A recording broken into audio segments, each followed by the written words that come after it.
I'd been coming to Paradiso Cafe every Thursday for 3 years without incident. The same corner table. The same oat milk latte. The same worn leather journal where I sketched designs for a fashion line that would never exist, not because I lacked talent, but because I lacked courage. And on Thursdays, that seemed forgivable. The cafe was my sanctuary, a place where time moved differently, where the world felt soft and manageable. That Thursday was different. I didn't notice it at first. The cafe was emptier than usual, only the barista, Marco, moving behind the counter, and the usual Wednesday regulars who apparently extended their stay into the evening. I was deep in a sketch, the pencil moving across paper in that meditative state where everything else fades. A new dress design, burgundy, something with depth. Then Marco stopped moving. It was the absence of sound that made me look up. No espresso machine hissing, no milk steaming, no background murmur of conversation. The cafe had a specific ambient hum music from the speakers, the low conversation of patrons, the rhythmic beep of the register. Now there was only silence, heavy and absolute. I looked toward the counter. The other patrons were leaving. Not hurrying, not panicked, but leaving with the deliberate quiet of people who understood something was about to happen. I watched a woman gather her coat, a young man fold his laptop with steady hands. No one made eye contact. No one spoke. They simply filed toward the door like a choreographed retreat. My stomach tightened. Marco had disappeared into the back, which meant he'd received a signal, a warning, or an instruction. My rational mind tried to calm itself. This was the city. Things happened. Probably a gas leak, a police matter, a private event reservation I somehow hadn't heard about.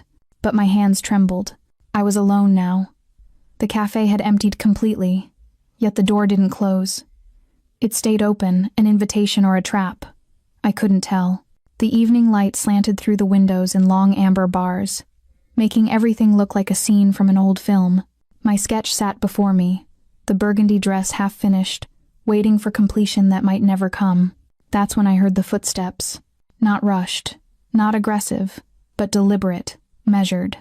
A man's gait, practiced and careful, as though he'd walked through 1,000 rooms exactly like this one. The footsteps approached the counter, then seemed to pause. I could feel his presence before I saw him, that strange atavistic awareness of another consciousness entering your space. I didn't turn around immediately. Fear made me cautious, made me small. When I finally did turn, I saw him framed in the slanted light, like something dangerous made manifest. He was tall, not unusually so, but he seemed to occupy space in a way that made the cafe shrink around him. Dark hair, dark eyes, a face that looked like it had been carved from marble and then worn smooth by consequence. He wore a charcoal suit that cost more than my monthly rent. There was no visible weapon, but the way he carried himself suggested weapons were almost beside the point. The real danger was something internal, something that lived in his posture and his eyes. He ordered a coffee from Marco, who had mysteriously reappeared, in Italian, low, smooth, and utterly uninflected. Then he turned and looked directly at me. For a moment, the world stopped rotating. I've been told I'm beautiful in the way that makes people sad, soft features, dark eyes that show too much, the kind of face that looks perpetually on the verge of tears even when I'm not. I've been told this is a problem, that I should learn to mask it. But in that moment, with a stranger's gaze falling across my face like a judgment, I felt more transparent than ever. He walked toward me, not toward my table, not in a direction I could interpret as random, directly toward me, with the same measured pace, until he stood beside my chair. He didn't ask permission. He simply sat down in the empty seat across from me, settling into it with the grace of someone utterly accustomed to claiming what he wanted. "You're still here," he said. His accent was faint, Italian beneath careful English. The words were simple. The question was not. My voice came out smaller than I intended. I didn't realize I needed to leave. He smiled then, and it was the most dangerous smile I'd ever seen. Not cruel, but containing depths of things I didn't understand. Everyone else did. My fingers found the edge of my journal, needing something to hold on to. "Who are you?" He didn't answer immediately. He picked up my sketched burgundy dress, studying it with genuine attention. The gesture felt intimate in a way that made my throat dry. "You have talent," he said. "This is sophisticated.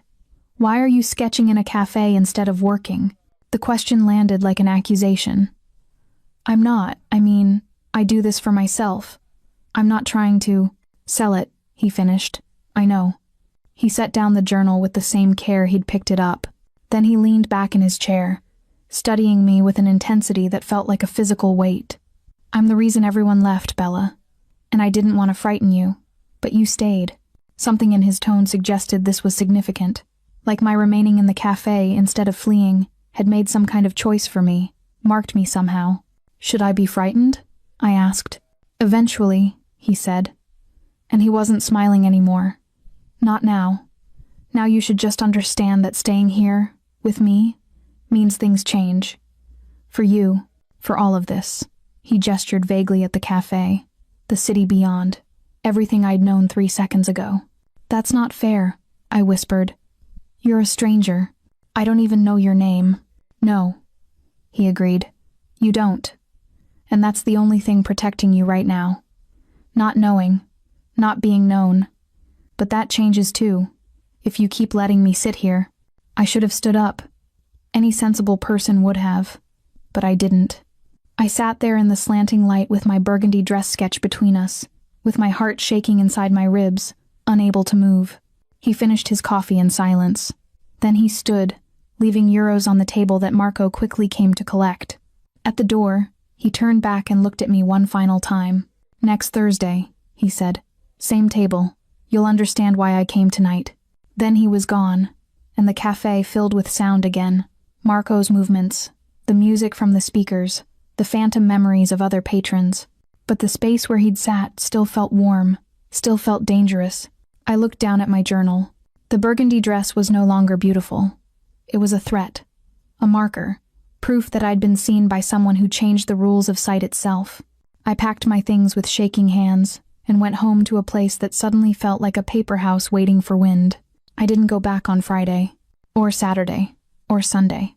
I stayed in my apartment above the bookstore, watching the days move past my windows, waiting for some kind of consequence or clarity. Neither came. The city continued without me. The cafe continued without me. The man whose name I still didn't know apparently continued without me as well. But I thought about him constantly.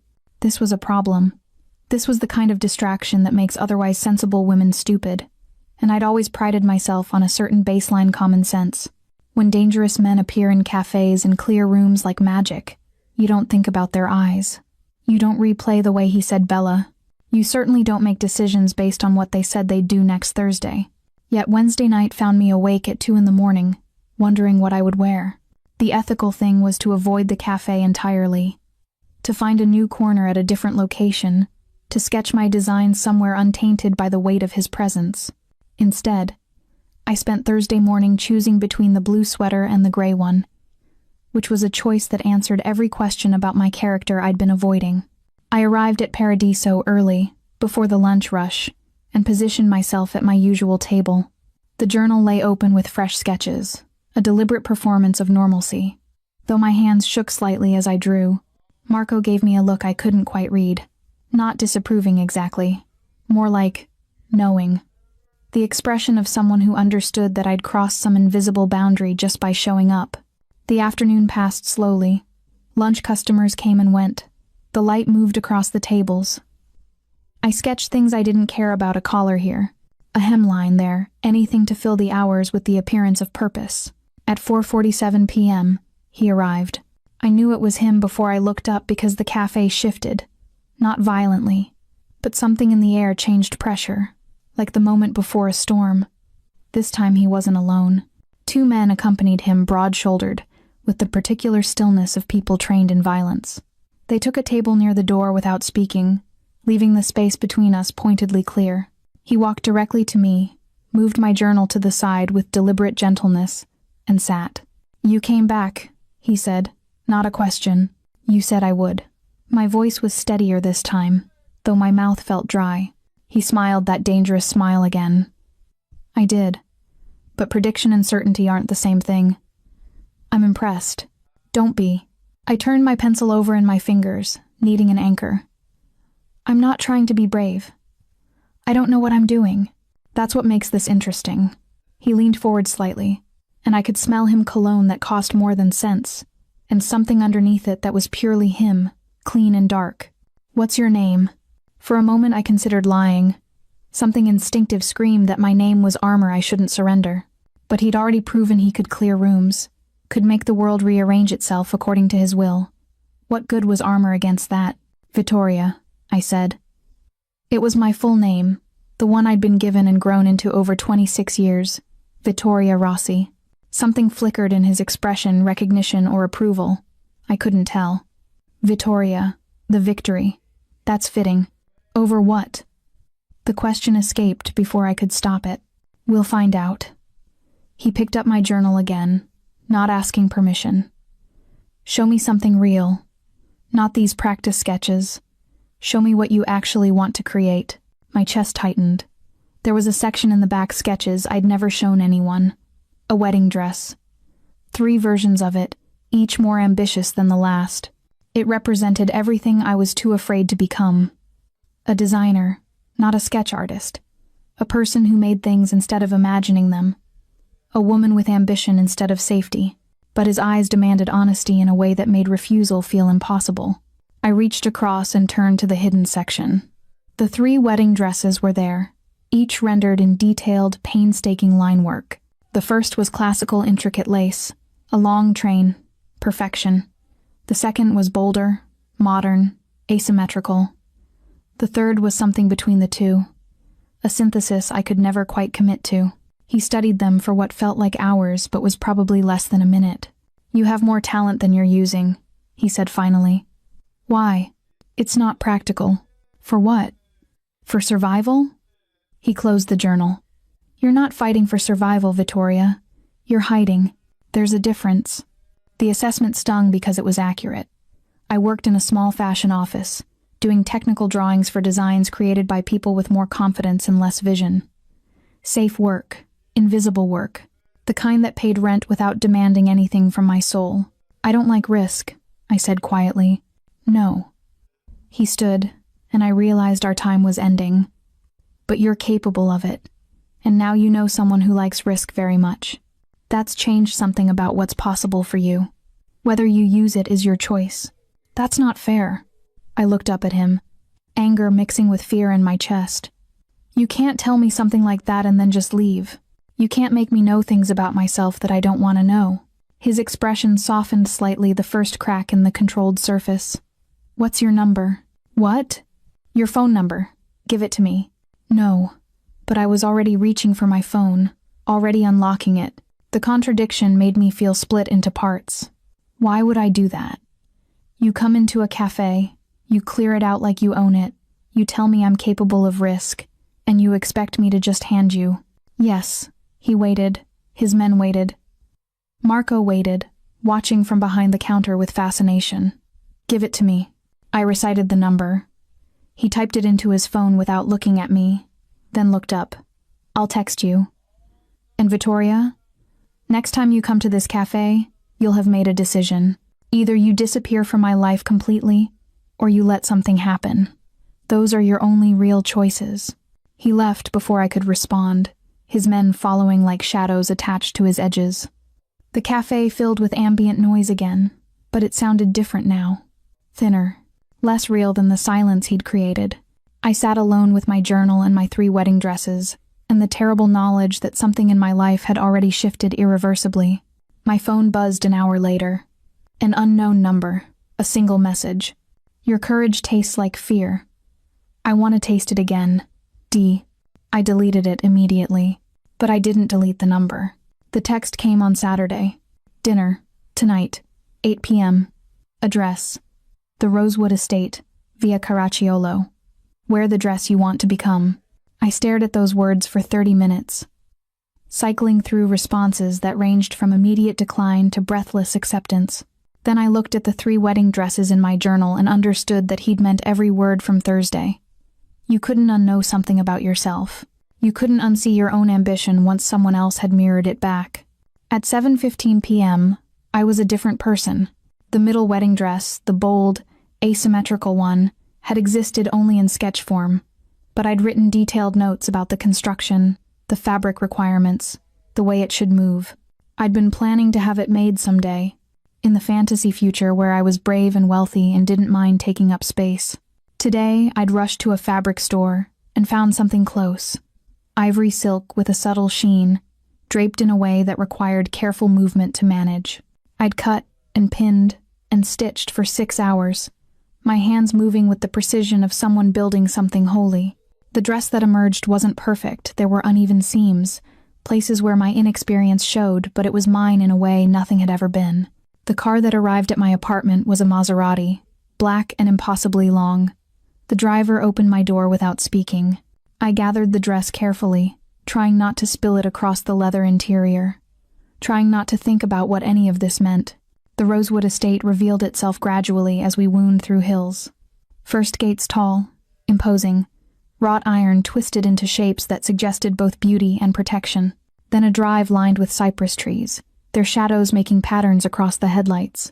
Finally, the house itself. It wasn't just a mansion. It was a statement. 3 stories of pale stone, terraced gardens falling away toward a view of the city lights below, windows that glowed like careful threats. The architecture was Italian Renaissance, filtered through modern wealth, old power married to new money, resulting in something that looked both ancient and impossible. A guard at the door checked my name against a list before letting me pass. Inside, the entry hall was 2 stories of marble and crystal, a chandelier that probably cost more than my entire life hanging overhead like a captured constellation.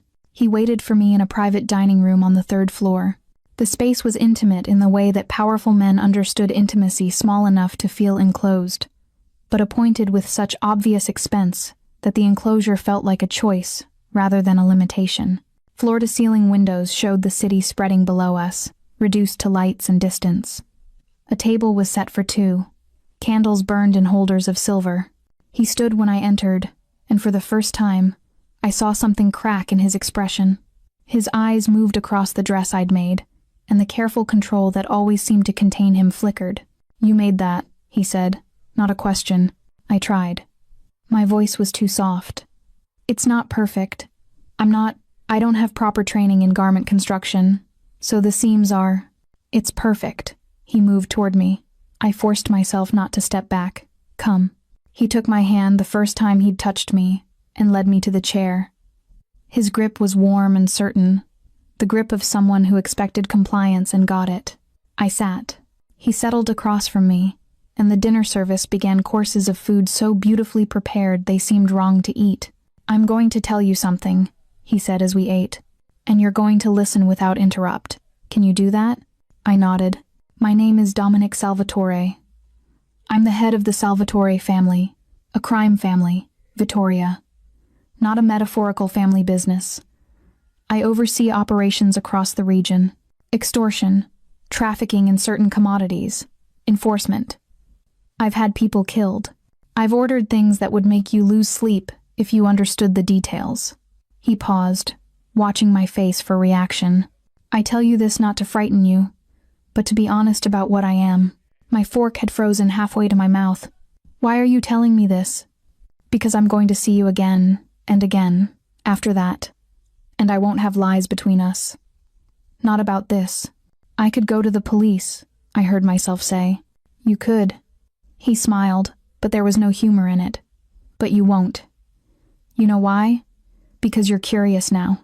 And because you're intelligent enough to understand that my telling you this means you're already under my protection.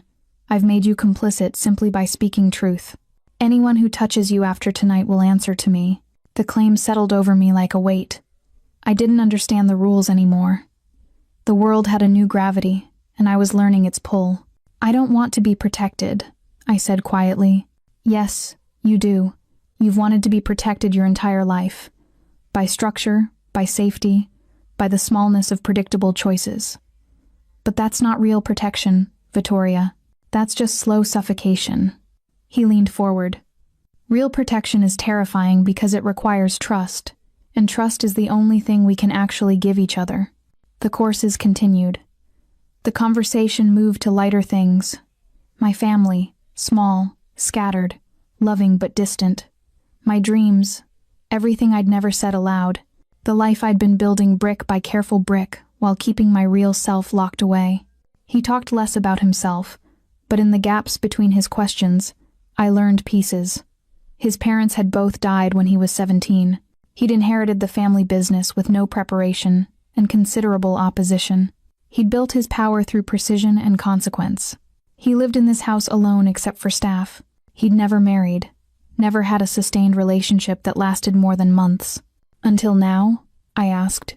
Until I saw someone sketching in a cafe, he said. Someone who was pretending she was smaller than she was. I wanted to know what she would become if I gave her permission to stop pretending. By the time dinner ended, it was past midnight. He walked me to the windows, and we stood looking out at the city, all those lives being lived in rooms below, all those people making choices infinitely smaller than the ones I was making. I want to take you to bed, he said quietly. But not tonight. Tonight I want you to go home thinking about what you'll let happen next. I want you to choose with your whole self, not just the part of you that's afraid. He kissed my forehead, a gesture so tender it contradicted everything he'd just told me about himself. Then he called the driver and sent me back to my small apartment and my small life, knowing it could never be small again. The next 7 days passed in a state of fractured suspension. I went to work. I went to the cafe. Dominic didn't appear, but Marco's expression suggested he was watching. I sketched in my journal, my designs becoming bolder, less safe. But underneath everything was the awareness that I'd been marked, claimed, integrated into a system I didn't understand. On Friday morning, there was a delivery. A seamstress arrived at my apartment, an older woman with sharp eyes and sharp fingers accompanied by bolts of fabric in colors I'd always wanted but never dared to use. Dominic's card read, "These will suit you. Use them. Become what you're pretending not to be." By Saturday, the first article was complete, a jacket. Structured and dangerous, in deep burgundy. I wore it like armor. The text came at evening. "Tomorrow, 3 p.m. Bring something you love, something you're afraid to lose." The request unsettled me in ways the previous demands hadn't. When he wanted my body or my presence, there was a kind of clarity to his dominance. But asking me to bring something I loved suggested intimacy of a different caliber. Vulnerability that couldn't be performed. I arrived at a location that wasn't the estate. A private gallery in the Arts District, its entrance marked by a single discrete number. Inside, the space was all white walls and recessed lighting, the kind of place where contemporary art objects seemed to float in space like prayers. Dominic was waiting with 3 other people. 2 men I recognized as his security, and a woman. She was beautiful in the way powerful women are beautiful, all sharp angles and decision, dressed in a charcoal suit that probably cost more than my entire wardrobe. When she smiled, I saw teeth made to bite. "This is her," the woman said to Dominic. There was something satisfied in her tone, like she was evaluating merchandise. "She's softer than I expected." "Vittoria, this is Marcella Voss," Dominic said. "She's my business partner, and apparently she has opinions about you." "Of course I do." Marcella circled me like I was an art installation herself. "You're soft, innocent, the kind of woman who makes men stupid. I need to understand what he sees in you before I'm comfortable with this arrangement." My stomach tightened. "What arrangement?" "The Moretti family is moving into our territory," Dominic said. His voice had lost the careful attentiveness he'd used with me. This was a different voice, cold, administrative. "They're testing our resolve. Small incursions. Threats. I've tolerated it because I was considering mercy. But they just made a mistake. They took one of my operations managers and his daughter hostage to pressure me, released them unharmed 20 hours ago. But the message was clear. They're willing to escalate. I understood what he was telling me without him having to say it. I was leverage now. Or I would be, if they knew about me. "People in our world do terrible things," Marcella said conversationally. "They hurt what they can reach. Right now, you're something Dominic could reach, which makes you a liability. Or a weapon. We need to decide which." "There's a third option," Dominic said.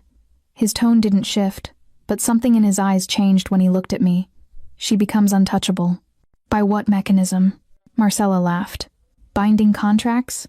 This isn't corporate negotiation. These are organized crime families. There's only one thing that makes a woman untouchable in that context. The implications crashed over me like cold water. Marriage. Public claim. A binding that transcended business and moved into the realm of family honor, a code that all the families supposedly respected. No. I said it before I could think. Absolutely not. You can't ask me to. I'm not asking, Dominic said quietly. I'm informing you of what needs to happen. The wedding will be in 6 weeks. It will be public. The press will be there. Every family in the region will know you're mine. After that, touching you becomes touching me, and no one in this business is stupid enough to do that. You can't do this, I whispered. I can. I have. The engagement was announced to certain key players 3 days ago. I turned and walked toward the gallery exit. Dominic didn't stop me.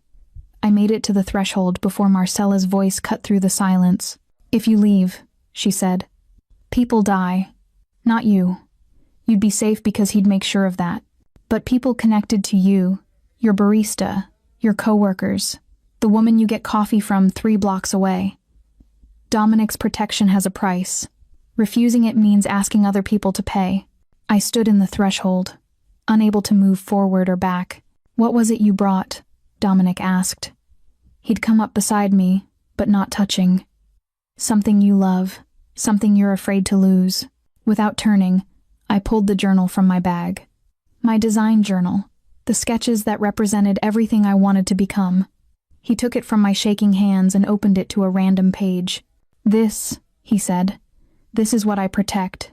Not your autonomy, not your freedom, but this, your gifts, your potential, your eventual self. I'll keep you safe, so you can become what's in these pages. He closed the journal and held it out. So you'll stay. My hands shook too much to take it immediately. When I finally did, I could barely hold it.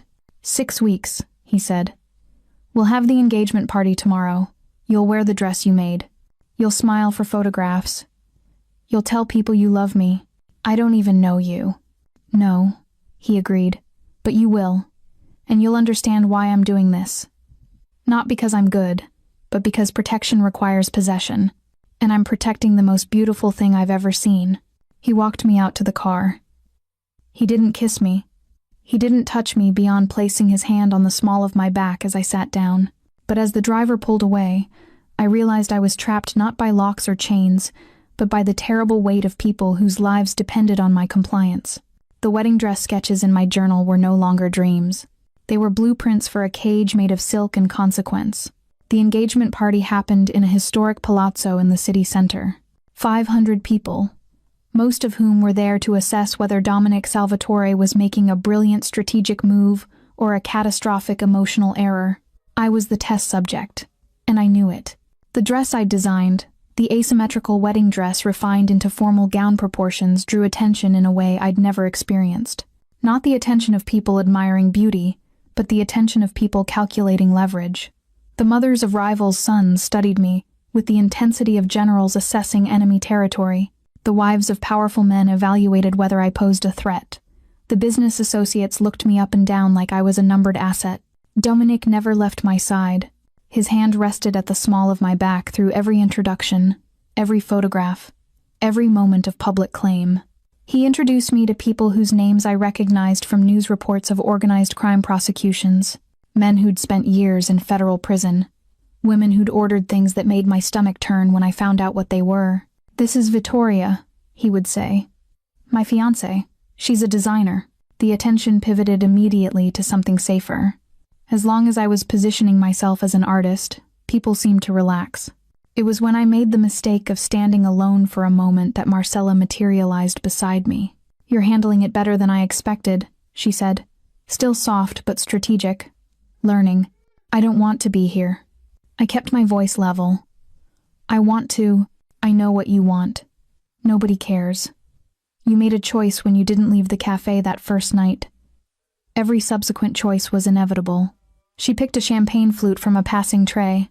He's dangerous because he actually loves what he's protecting. Most men in this world use protection as a cover for possession. They own people, they claim ownership, they move on. But Dominic, he'll stay. He'll watch. He'll build a world around you specifically designed to keep you safe and compliant. That's actually worse than simple possession. Why are you telling me this?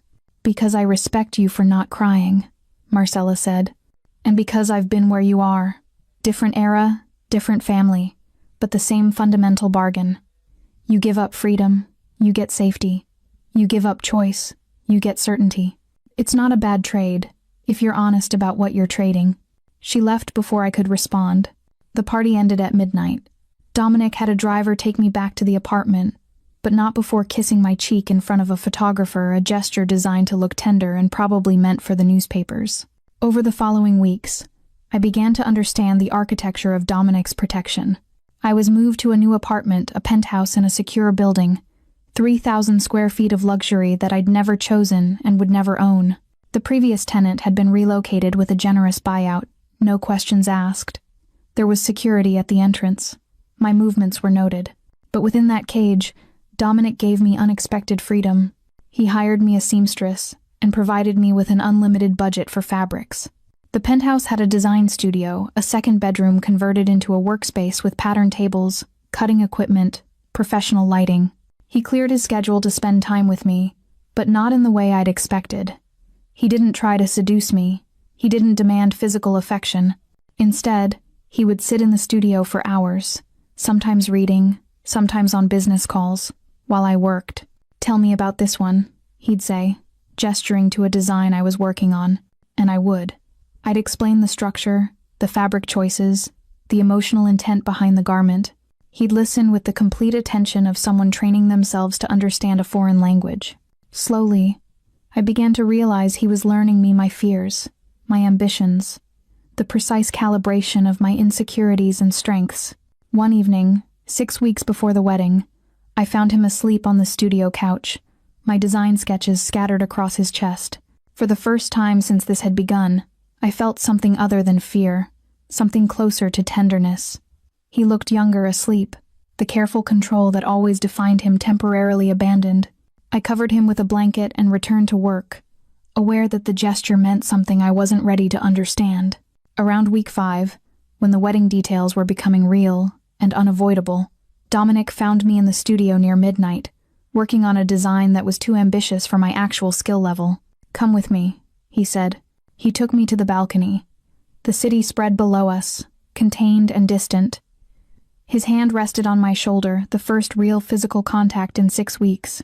"I know this isn't what you wanted," he said quietly. "I know I've taken choice from you.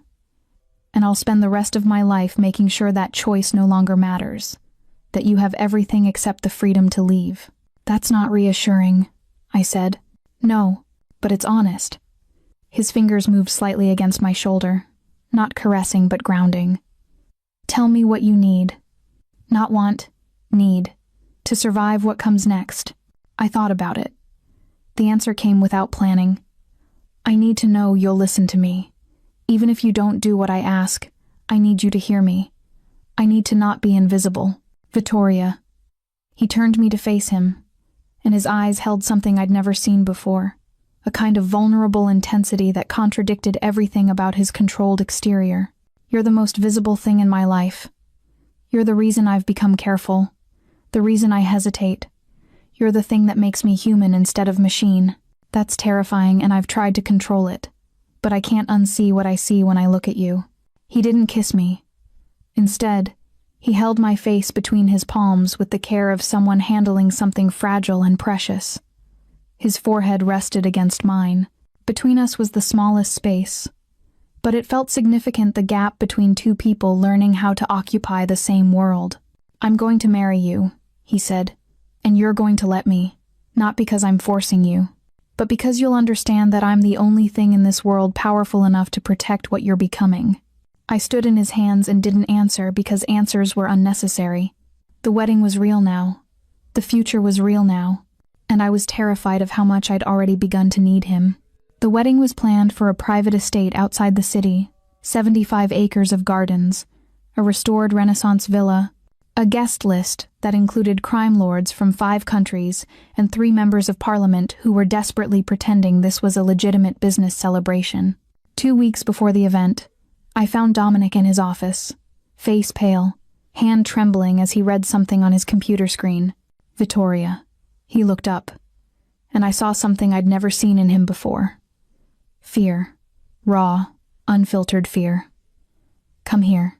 I went to his desk. The screen showed news reports. 2 of his managers had been arrested for federal crimes. Not the kind that disappeared with money in the right hands. The kind that carried actual prison time. Someone had given him up. The federal investigation into Salvatore operations had apparently been running for 18 months. This is Moretti, Dominic said. His voice was different now, harder, sharper, stripped of the careful control. They're building a case. And they're using my people as leverage. Someone told them things. Operational details. Names. Routes. There's a mole, I said stupidly. Obviously. He stood and walked to the window, running his hand through his hair with the kind of violence usually reserved for other people, which means someone close to me betrayed me, someone I trusted. The wedding, I said quietly. You can postpone. No. He turned back to me, and something had shifted in his face. The careful mask that always defined his public presentation was gone.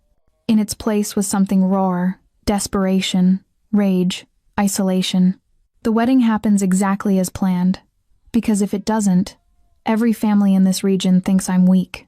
And weakness means the Moretti will escalate, which means you become a target, because I can't protect you anymore. So I'm still just leverage. No. He came to me, and for the first time, he looked genuinely uncertain about what to do with his own hands. You stopped being leverage 3 weeks ago, maybe longer. He seemed to be struggling for words. You're the reason I'm trying to figure out how to keep this empire without destroying myself in the process.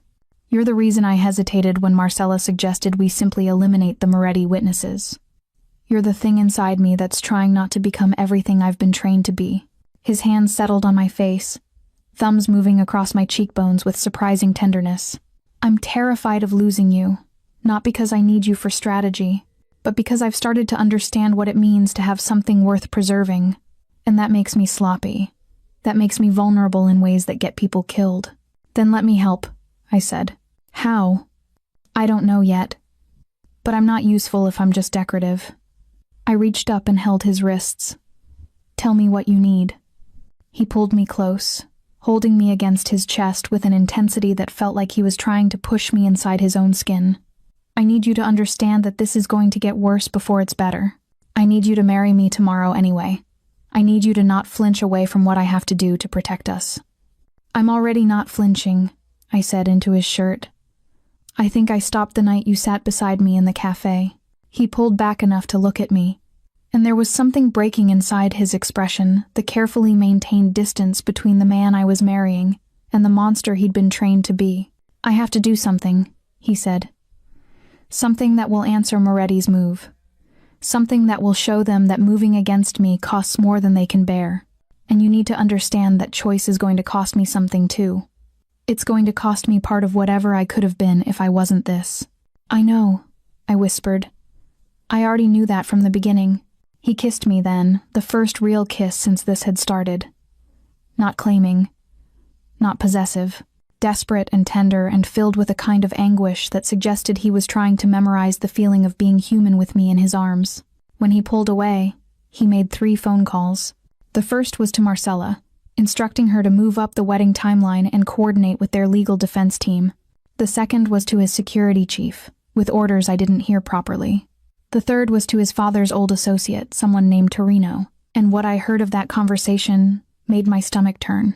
He said, I want the Moretti witness package, the one who gave information to federal agents. I want them to understand that cooperation costs. Use whatever level of force is necessary. Not death that gets too much attention, but permanent. Something that makes sure no one else thinks about talking to the government. He said it the way someone might order coffee, absolutely certain, completely without hesitation. And I realized in that moment that Marcella had been right. The thing that made Dominic actually dangerous wasn't that he was capable of violence. It was that he was capable of violence without the paralysis of guilt. He made decisions, and then moved past them, no longer looking back. When he hung up, he looked at me. Last chance, he said, to leave, to decide this isn't worth it, to choose something safer. I should have said yes. Every rational part of me screamed to run, to leave this building, this man, this carefully constructed cage of consequence and danger. Instead, I said, "I'm already here. I know." He pulled me close again, and I felt the tension in his body, the weight of decisions being made, futures being constructed on foundations of violence. "Tomorrow you become my wife, and then there's no taking any of this back. For either of us." The wedding was perfect. The dress I'd designed was perfect layers of ivory silk, with burgundy threading through the seams like veins, the structure of it holding me upright when my legs felt incapable of the task. The gardens were perfect. All late spring flowers and afternoon light. The 75 of our closest associates and 3 members of parliament were perfect in their suits and dresses and careful expressions of approval. Dominic was perfect. He wore charcoal and ivory, a suit that cost more than my apartment, and somehow made him look like he could own everything his eyes touched. When he saw me walking toward him, something crossed his face, surprise and hunger, and a kind of tenderness that contradicted everything the ceremony was actually about. The vows were traditional, exchanged in a garden pavilion while photographers documented every moment for the newspapers and the families, and the criminal underworld watching from the margins of legitimate society. At the reception, we danced. His hand rested at the small of my back, exactly where it had been for the past 6 weeks. But the pressure was different now, heavier, more certain, claiming, "You're my wife now," he said as we moved through the music. "Everyone knows it." "Yes. Tell me you're afraid." I met his eyes. "I am. Tell me you're not regretting this." "I'm not." He brought his mouth to my ear. "Tell me what you want from me." The question seemed impossible. Want implied agency, and I'd surrendered that weeks ago.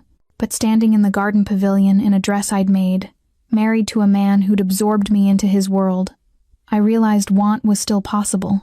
It just looked different now. It was smaller, more specific, more honest. "I want to not disappear," I said. "I want to matter. I want you to remember why you married me, even when you're doing terrible things." "That last part might be impossible," he said. "But the other 2 are guaranteed." The party continued until well past midnight. By the time we returned to his estate, our estate now, I supposed I was exhausted to the point of surreality. The staff had disappeared. The house held only the 2 of us, and the weight of what was supposed to happen next.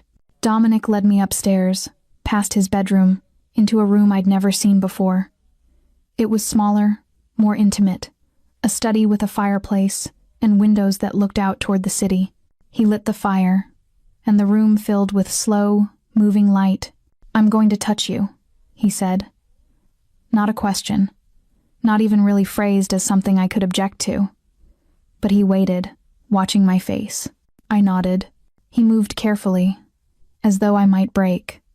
His hands that had done terrible things, hands I'd watched make calls that resulted in violence, settled on my shoulders. He untied the back of the dress, letting it fall.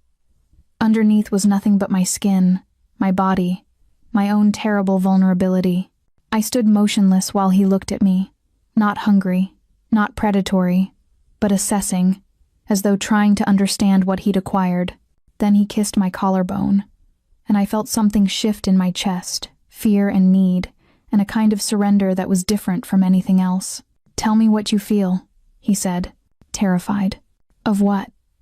"Of you, of this, of myself." He led me to the couch and sat, pulling me into his lap. His suit jacket was off, his shirt unbuttoned at the neck. I could see his heartbeat, could feel the warmth of his body beneath the fine fabric. "I'm going to tell you something," he said. "Moretti's witness was hospitalized yesterday. Compound fractures to both legs, partially deaf in one ear. He won't testify. He'll spend the next few years recovering if he's lucky. And that decision to do that cost me something. Some part of myself that might have been redeemable. I did it for you. For us. For the possibility of keeping you safe." My hands found his chest. "I didn't ask you to..." "No. But I needed you to know that becoming my wife means understanding what I'm willing to do. And being okay with it." He tilted my chin up. "Are you?" "I don't know yet." "Good. That's honest." He kissed me slow, careful, tasting like guilt and possession, and something that might have been love. His hands moved across my back, my sides, learning the geography of me like he was reading a map. His mouth found my neck, my shoulder, the interior of my wrist. Everything was slow. Everything was measured. He pulled back and looked at me. "Do you want me to stop?" I couldn't speak. So I shook my head. He stood and carried me, actually carried me to the bedroom attached to the study. The bed was large, dark wood, perfectly made. He set me down carefully, like I was the most precious thing he owned. Then he stepped back and removed his clothes, revealing a body that was leaner than I'd expected, scarred in ways that told stories I didn't need to know. When he came back to me, it was with infinite care. Nothing was demanded. Everything was offered, and I hesitant, confused, trembling in ways that had nothing to do with fear and everything to do with need, accepted it. He moved slowly, watching my face, reading reactions I couldn't control. When he entered me, it was with a gentleness that contradicted the claim the act represented. I felt him inside me and understood that this was the real marriage, this surrender of separateness, this acceptance of being contained by someone else, this loss of clear boundaries between where I ended and he began. He was careful with my body in a way that belied the way he was reckless with the world. He moved slowly, letting me adjust, keeping one hand on my face as though the connection was more important than the physical act itself. "Tell me you want this," he said. "I do," I whispered. "Tell me you're choosing this." "I'm choosing this." He kissed me as he moved, and it wasn't aggressive. It wasn't a claim. It was an acknowledgement. He was accepting what I was offering, and I was accepting what he had to give. When it ended, he pulled me close, holding me against his chest, while my racing heart slowly returned to normal. In the darkness, he said, "I'm going to keep you safe. No matter what I have to do, no matter what I have to become, you're the reason I haven't fully embraced the darkness. Don't make me regret that." "I won't," I promised. And in that moment, I meant it completely. The Moretti retaliation came 3 weeks later. It arrived in the form of an attack on Dominic's primary distribution warehouse, a facility I didn't know he used until he received the call at 3 a.m. He left immediately, with a kiss to my forehead that felt like goodbye. He returned at dawn, covered in blood that wasn't his. I was waiting in the kitchen, unable to sleep, and when he walked in, I saw something break in my carefully constructed acceptance of what he was. The blood on his shirt suggested the worst, not just that violence had occurred, but that he'd participated in it directly. "Don't," he said before I could speak. "Don't ask. Don't make me explain what happened or why it was necessary." But he explained anyway, needing me to understand or needing me to know what kind of woman I'd married. The attack had killed 4 of his people. Moretti had sent a message along with the gunfire: surrender the territory or lose his wife. A straightforward threat, the kind organized crime families had been making to each other for decades. Dominic had responded by getting in his car with 6 of his most capable men and driving to a club Moretti owned in the industrial district. "You attacked them," I said quietly. "I annihilated them," he corrected. "Their security team, their dealers, the infrastructure of 3 months of operations. I took something of theirs in return for what they took from mine." His voice was emotionless, which was somehow worse than if he'd been triumphant. "I killed people, Vittoria, not in the moment of action. In the planning, in the decision to respond with force instead of negotiation. That's the part that makes me a killer, not the action, but the choice to take that course. I felt it then, the full weight of what I'd married into. Not a man who was temporarily forced into violence because of circumstances. A man who used violence as a language, a tool, a preferred method of communication. The Moretti will retaliate, I heard myself say. Probably. He was still covered in blood. He didn't move to clean it up. That's how this works. Action, reaction, escalation. Until one family decides the cost isn't worth the territory. I'm betting that family won't be mine. Because of me? My voice shook. Because you have something to protect now? He finally moved, coming around the counter to stand in front of me. No. Because I'm better at this than they are. You're not making me weak, Vittoria. You're making me sharper. You're the reason I'm thinking about the future instead of just the next move. And that clarity, that's the thing that's going to win. The retaliation came that evening. An attempt on my life while I was at the design studio with my seamstress. A van that tried to force our car off a bridge. Security that emerged like magic to prevent it. Shooting out tires, stopping the vehicle, capturing the would-be assassins alive. Dominic arrived while I was still trembling, pulled me into his arms with hands that shook as badly as mine. "You're safe," he said, and it sounded like a vow. "No one touches you. No one. This is my fault," I whispered. "If I hadn't, this is not your fault." He held me tighter. "This is the fault of a man who used what was most precious to him as a target, and I will make sure he never makes that mistake again." That night, I watched the news reports. A warehouse fire in Moretti territory. An explosion in a nightclub. The apparent gang war between Salvatore and Moretti families escalating beyond anything law enforcement could manage. 3 dead in one location, 7 in another. The governor issued a statement about public safety. And Dominic, in our bed, held me and didn't speak about what he'd done. The detachment should have terrified me. Instead, it was almost comforting the way he compartmentalized, the way he could hold me tenderly while having just overseen operations that changed the city's death count. He was capable of both. The tenderness wasn't negated by the violence. The violence wasn't negated by the tenderness. They existed simultaneously, and I had to learn to contain both. "I'm going to do something," he said the next morning. "And you need to understand that it's not because I have a choice. It's because I don't." "What?" "Take their leader out completely. Not death that causes investigations, creates martyrs. A full psychological break. Make him mentally incapable of leading anything. Discredit him with his own family. Make them turn on him." I should have objected. Instead I asked, "Will it work?" "Yes, it will take 6 weeks, maybe 2 months, but it will work." "Then do it," I said. He looked at me for a long moment, and I saw the moment something shifted in his face, the moment he understood that I wasn't going to save him, wasn't going to pull him back toward anything resembling morality. I was going to let him become exactly what was necessary. "You're dangerous," he said softly. "No," I corrected. "You're dangerous. I'm just not asking you to pretend anymore." He pulled me close, and it felt like relief. The war with Moretti continued for 6 weeks. By the end, their leader was in a psychiatric facility, committed by his own family after his behavior became erratic and then violent. Federal agents had nothing to investigate, no death, no obvious crime, just a man whose mind had been systematically dismantled through psychological pressure and pharmacological assistance. It was brilliant and terrible, and absolutely complete. When it was over, Dominic came home looking older, worn down by the effort of being the kind of person who could do what he'd done.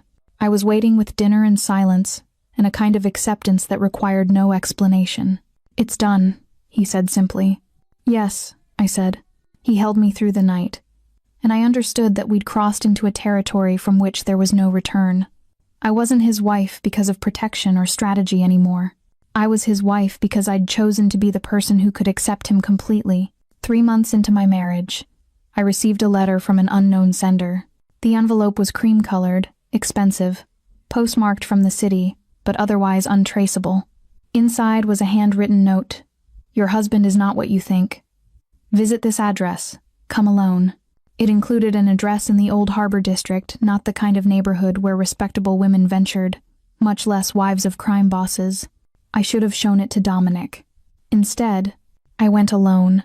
The building was abandoned, windows boarded, the kind of structure the city had been trying to demolish for years. But the door opened when I pushed it, as though expecting me. Inside was darkness and the smell of salt water from the harbor beyond. A woman stepped out of the shadows. She was perhaps 50, her face marked by time and difficulty, her eyes holding a recognition that made my stomach tighten. Behind her, barely visible, were 2 figures, a young woman and an adolescent boy, both looking terrified. "Your husband bought them," the older woman said. 8 years ago and 6 years ago, respectively. From traffickers operating in Eastern Europe. He paid money for human beings and then kept them in one of his properties until they served their purpose. I should have felt shock. Instead, I felt the weight of things I'd suspected, but refused to examine. "Why are you showing me this?" I asked. "Because he sent me a message, 3 days ago, telling me to bring them, to show you, To remind you that everything he's built is constructed on things he'll never tell you about. He said you deserve to understand what he actually is. It was clearly a test, something Dominic had orchestrated to see if I would break, if learning the full scope of his violence would change my commitment. Are you working for him? I asked. The woman hesitated. Yes. Did he hurt them? No, but he owns them. And ownership always comes with a cost. I looked at the young woman, maybe 22, dark-haired, with a kind of resigned stillness that comes from accepting that your body isn't your own. I looked at the boy, perhaps 16, his eyes moving between me and the woman with the calculation of someone learning the rules of a new dangerous game. What does he want me to do? I asked. Whatever you want, the woman said. He said the choice is yours. You can take them out of the building, report us, set them free. Or you can walk away and stay married to a man who traffics in human bodies as casually as you sketch designs. I understood then that this wasn't really a choice. It was a test of whether I would accept him as he actually was, or if there was a line I wouldn't cross. I walked to the young woman and looked at her directly. Do you want to leave? She nodded, barely moving her head. Does he want to leave? I gestured to the boy. Yes, the woman answered before they could respond. I pulled out my phone and called Dominic. I'm at the harbor property, I said. With the people you sent me to see. I know, he said. His voice was completely calm. What are you doing? I'm going to take them. I'm going to set them up somewhere safe. And then I'm coming home and we're going to talk about how this changes what we are. It changes nothing, he said. Yes, it does, because now I've looked at them. Now I know they exist, and I can't unknow that. So either you help me fix it, or you don't, but it changes. He was quiet for a long moment. The woman with them is my security chief's sister. She helps with relocations. These two are being transitioned to legitimate work, the boy in construction, the girl in a catering company. In 6 months, they'll have documents and access to funds to start again elsewhere if they want. But right now, they need protection while they transition. Then help me help them. Get in the car with them, he said. You'll be taken to a property in the suburbs. There's housing, job training, legal documentation being prepared. My people will handle everything. The phone disconnected. The woman lowered her gun, which I realized she'd been holding the entire time.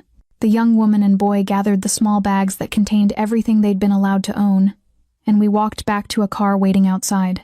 As we drove through the city toward the suburbs, I understood what Dominic had just demonstrated. He wasn't testing my morality. He was showing me that he could do terrible things and then correct them, could destroy people and then rebuild them, could exist simultaneously as monster and something approaching mercy. By the time I reached the safe house, a pleasant residential building, with security that was invisible until you looked closely, I understood the architecture of my marriage completely. I loved him despite his monstrosity. And he loved me despite my complicity in allowing him to be monstrous. The love didn't redeem the violence. The violence didn't negate the love. They existed together, in terrible balance. When I returned to the estate, he was waiting in the garden, looking like he always did, composed, controlled, the kind of beautiful that only exists in dangerous men. You chose to stay, he said. Yes. You chose knowing what I am. Yes. He pulled me close and kissed the top of my head. I'm going to spend the rest of my life making that choice hurt less. I know, I said. But it will never stop hurting. No, he agreed. It won't. The federal indictment came 6 months into my marriage. Dominic was charged with racketeering, extortion, money laundering, and a conspiracy spanning 12 years. The evidence was substantial but circumstantial recordings that could be explained as hypotheticals. Financial transfers that could be interpreted as legitimate business dealings, testimony from informants whose credibility could be undermined. He would likely be acquitted. His legal team was certain of it, but the process would take years, would expose details he'd kept carefully separated from legitimate society, would create vulnerabilities that rivals could exploit. The indictment was designed not to convict him but to distract him, keep him in courtrooms instead of managing his operations. It's Moretti, Marcella said, in the office meeting where we reviewed the charges. They're not trying to destroy you. They're trying to destabilize you long enough to regain territory. Then I'll adjust strategy, Dominic said. He glanced at me. Move the legitimate businesses into a separate holding company. Clean operations only. Distance. That's not possible, I said. The legitimate businesses exist on top of the illegal ones. They're not separate. You can't partition yourself. No, Marcella agreed. But you can make a show of partitioning. You can appear to be separating from organized crime, while actually maintaining control. Dominic looked at me. What do you think? I think you should hire someone to manage the legitimate operations publicly, I said. Someone without criminal ties. Someone the government can't touch. Someone who can make decisions without your direct involvement. That person would be a liability, Marcella said. Or a shield, I countered. If the legitimate businesses appear to operate independently, federal pressure becomes harder to justify. You'd need to prove conspiracy, not just association. Over the following weeks, Dominic built the architecture I'd suggested. He installed a CEO with impeccable credentials to run the legitimate operations publicly. He distanced himself from day-to-day management, while maintaining control through secondary channels. The indictment became less about clear conspiracy, and more about inferring his involvement in operations that could theoretically happen without his knowledge. His trial began 8 months after the indictment. I attended every session, sitting in the gallery, my presence a statement. The wife of an alleged crime boss, dressed in designs I'd created, looking like I believed in his innocence. The jury saw me and recalibrated their understanding of who Dominic Salvatore actually was. During the trial, his lawyer called me to testify. Mrs. Salvatore, in your experience as the spouse of the defendant, have you observed any criminal activity on his part? No, I said. It was technically true. I'd never directly observed him committing a crime. I'd observed the consequences of his decisions, but not the acts themselves. Have you ever seen evidence of money laundering? No. Have you known him to threaten violence against rivals? He's discussed business competitors. I wouldn't characterize any of that as threats. It was a masterclass in truthfulness deployed toward dishonesty. Every statement was accurate. Every statement was also a carefully constructed misdirection. The jury deliberated for 3 days before returning a not guilty verdict on all counts. The courtroom erupted in quiet celebration. Dominic's associates nodding to each other, his legal team shaking hands, the prosecutors accepting defeat with the grim professionalism of people used to losing cases they should have won. He looked at me and smiled. That night, we returned to the estate, and Dominic poured champagne that probably cost more than cars. We're free, he said. We're not free, I corrected. We're just unsupervised for now. The federal case is dismissed. There will be another one. There will always be another one. I took the glass he offered. But maybe that's okay. Maybe this is what we chose. He pulled me close, and we stood at the windows looking out at the city, his city now.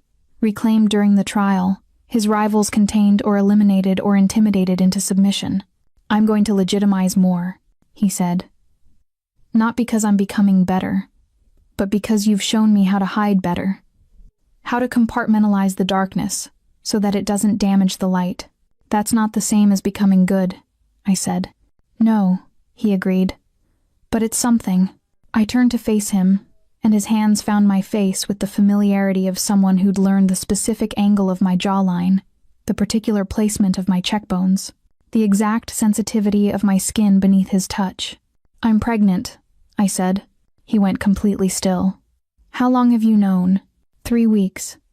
I wanted to see how the trial ended first. I wanted to make sure we had some kind of stability. You made that choice. Yes. He pulled me against him, and I felt him shaking, not with fear or doubt, but with something like relief. The possibility of creating something beyond himself, something that might be saved from the worst parts of his legacy. I'll protect them, he said, both of you, with everything I have. I know. I'll be better for them than I've been for myself. I hope so, I said. But I don't expect perfection. In the darkness of our bedroom, later that night, he held my hand on his chest and I felt his heartbeat steady and alive and absolutely present. Outside, the city continued its business. Federal prosecutors reviewed failed cases, strategizing next approaches. Rivals calculated whether Dominic's acquittal meant weakness or strength. Other families reassessed their alliances. But in our room, in the dark, we existed in a temporary peace. I'd made the choice to stay with him, not despite knowing who he was, but because of it. I'd looked at the full architecture of his violence, and decided that within that structure, there was room for something approaching love. Not redemption, not absolution, but a kind of honest reckoning with what we both were. The city beyond our windows continued to turn. The cycle of crime and consequence, arrest and acquittal, death and violence would continue indefinitely. That was the nature of the world we inhabited. A world where some people owned cities, and some people died so that those people could maintain their ownership. But within the carefully constructed walls of our life, I'd found something that survived the knowledge of everything he'd done, something that could breathe inside the darkness.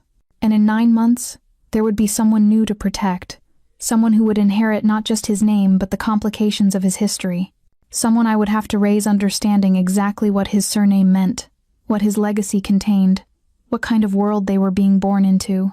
I pressed my lips to his chest and felt his arms tighten around me. "I love you," I said. It was the truth. It was also a kind of surrender, the final acceptance that this was what I'd chosen. This was who I would become.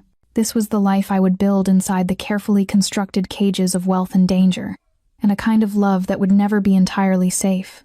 "I know," he said, and his voice held everything: gratitude, possession, promise, and the knowledge that neither of us would ever be redeemed by the other. We could only continue, together, through a future that held threat and consequence at every turn. Outside, the city slept. Inside the estate, we held each other in the darkness, and the future began its slow approach, uncertain, dangerous, and absolutely inevitable.